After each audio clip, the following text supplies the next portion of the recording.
Hi, and welcome to the final video for the dot product section. We're going to take a look at projections, and a projection is just a way of comparing two vectors that's going to be incredibly useful when we get to the calculus of vector functions.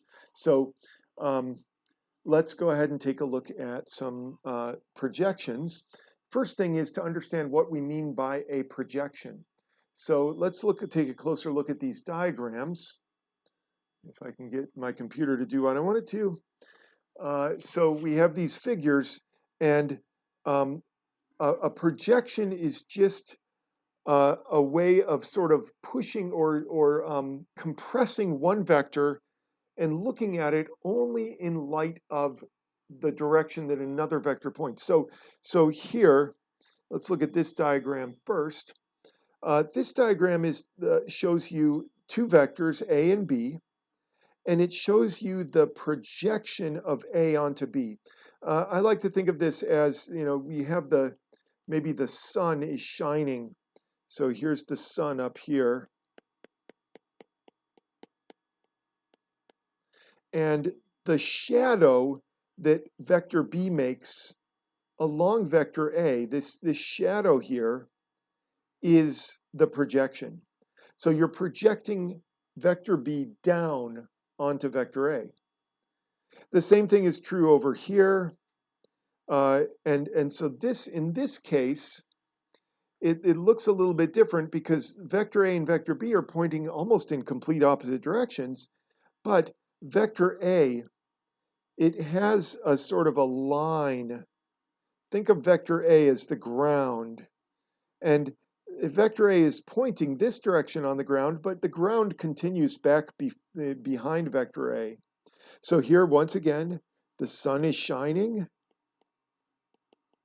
and you can see that the shadow that vector B would make underneath the vector is the projection.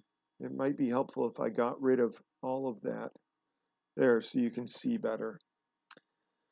So this is denote, now here again, the notation is going to be a problem when we have PROJ with the small a and then the vector B. You're projecting B onto A. So that's the order. So if it was this, you're projecting A onto B in this notation. So let's go ahead and take a look at get some formulas here. So first off, we're going to have a scalar projection. This is just the length of the shadow. So this length is related to the cosine. So it comes from the formula for dot product. But you end up with B, the magnitude of B times the cosine of the angle between the two. That is what's called the scalar projection. And we write this like this, comp. So it's like the scalar component. That's one way that we describe this.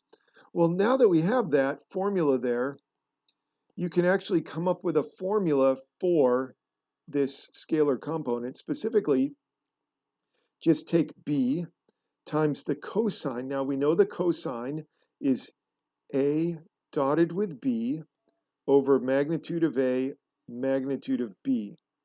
This here is the cosine.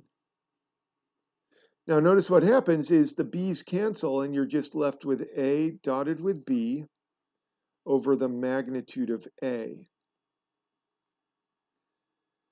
So one way that I remember this is, or one way that I make sure I keep things straight, I guess, is that over here, the little subscript, the thing that's small or low is A. And in your formula, the A is also low. It's kind of down there. So anyway, this is called the scalar component of vector A, of B on A. Now, in terms of the vector projection, that's pretty easy to compute as well. Um, oh, here's scalar, here's this formula again right here.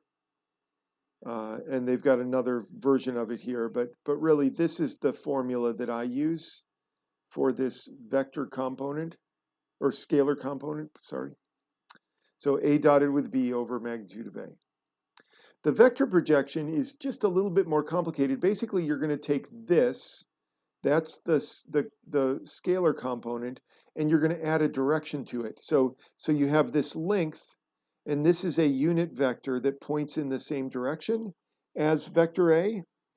And so you end up with this as your final formula for the vector projection. So here are the two, whoops. So let's just keep these straight. Scalar projection is this one. Vector projection is this one. So let's see this in action. We're going to find the scalar projection and vector projection for these two vectors of B onto A. So let me write it correctly first of all. Comp B A. Whoops, I just wrote it backwards, didn't I? Unbelievable. After complaining about students doing this, I just did it. My apologies. So it's onto A. So once again, the way I remember this is the thing that you're going onto is low down. So that is, you're onto this. Anyway, getting back to our calculation, here is the formula. It's A dotted with B, and remember the A is down low, so it goes down here. So let's do our dot product. Hopefully this isn't too difficult for you at this point. You've had some practice with dot product.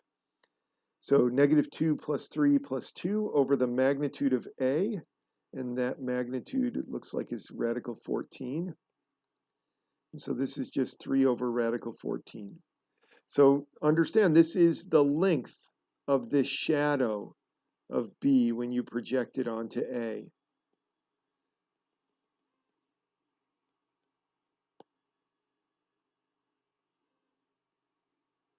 So that's what we're talking about. Comp is the length. How long is this? So in terms of the actual vector, we're going to have to use the this proj. And once again, the A is low, so that's what you're projecting onto. So we're going to do, this is going to be the dot product of A and B over the magnitude of A squared times the vector A. So once again, the A is low down, so it goes underneath here. Just a little bit more that you have to remember. Another way of doing this is to do the comp, since we've already got that, times A over the magnitude of A. So this is just another formula. I'm going to use this first one, though, because I like it better. It's the one that I've got memorized. We've already done the dot product. We've already done the magnitude of A. We just have to square it. So take radical 14 and square that. And then multiply this by the vector A. And I can move this stuff into the, I could write it like this.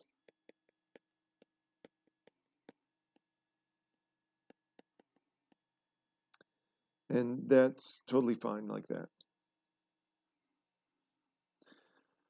Okay, so, whoops, I guess this is just going to move on, isn't it? Oh, we've already got this solution, don't we?